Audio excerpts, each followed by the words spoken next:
Ով է ծախել հողը, ծախել ենք ազգովի, դավաճանել ենք մեր զինվորներին, 18-20 տարեկան մեր երեխաներին, մեր բալիկներին, բոլորս միասին ենք դավաճանել, դավաճան չփնտրեք, այն կանայք, որոնք արդեն Facebook-ով սկսել են իրենց բայնահաճոցը իմ նկատմամբ և մնացած այլ ղեկավարների նկատմամբ, բացի զոհվածների հարազատներից նրանք իրավունք ունեն բոլորիս անվանել դավաճան, ձեր ամուսինների, ձեր տղաների տեղն է ման գալու, որտեղ են եղել։ Իհարկե մի մասը եղել են առաջնագծում, իրավունք ունեն, մի մասը կռվել են։ Այն քաղաքական գործիչները, որոնք այսօր փորձում են դավաճաններ փնտրել, հաթաթողներ կայացնեն իրենց տղաների, իրենց եղբայրների, իրենց մասնակցությունը, նկարվելը չեմ ասում, բոլորին եմ ասում, որտեղ եք եղել, առաջնագծում պետք է լինեիք, ում հարցնում ենք եղել են Օմարում։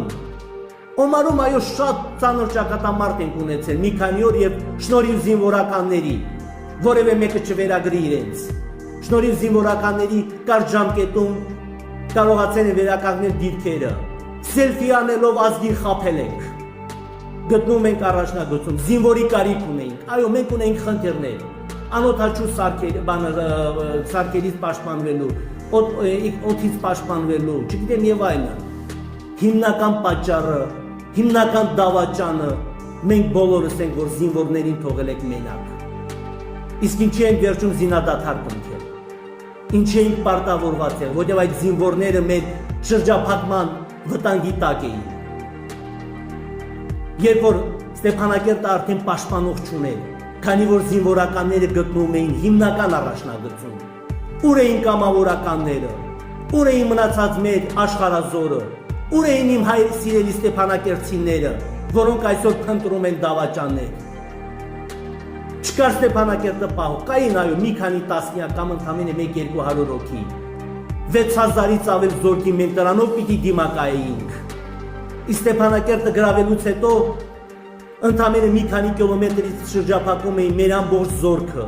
18-20 տարեկաներին, որոնք գտնվում են Մարտունիում, Կարմիր շուկայում, և այդպես գալիս։ Հարցրեք զինվորականներին, ով է իրենց դավաճանել։ Դավաճանել ենք ազգովի, օգնություն ցուցաբերել են, գոհ ենք բոլորիցը, դավաճանել ենք, որովհետև 18-20 տարեկաններով հնարավոր չէր կռվել 6-7-8 պետության դեմ, այո կռվել են հիմնականում 18-20 տարեկանները, խոնարհվում եմ զոհվածների առջև, խոնարհվում եմ այդ 18-20 տարեկանների, որոնք մինչև այսօր